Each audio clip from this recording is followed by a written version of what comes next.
பார்த்தாலே திருட மாதிரி இருந்துட்டு போடா. അവനെ കാണാൻ തന്നെ ആളില്ല. അപ്പോഴാണ് പെയിന്റ് പോയവൻ. ഒരു പണിയില്ലാത്തവന്മാർ സ്ഥിരം പറയുന്ന ഡയലോഗ് സിനിമയിൽ അഭിനയിക്കാൻ. ഇതെന്താടാ പുറപ്പെടോ മനുഷ്യൻ നോക്കി നിൽക്കാതെ അവനൊന്ന് പിടിച്ച് പുറകെ മാറ്റി നിർത്ത്. പിന്നെ നീ പറഞ്ഞേ സിനിമയൊക്കെ മാറി.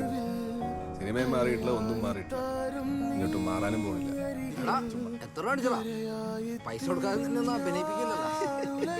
നിന്റെ വിചാരം എന്താണ്? നിന്നെ ഇപ്പൊ തന്നെ സ്റ്റാർ ആക്കുന്ന നിന്റെ മോൻ കൊണ്ടേ കാണിച്ചാ മതി. கீழே ஒருத்தர் கத்திட்டு இருந்தது கேக்குதா? மேல வா. அப்புறம் இந்த மேட்டர்லாம் காதுலயே விழும்.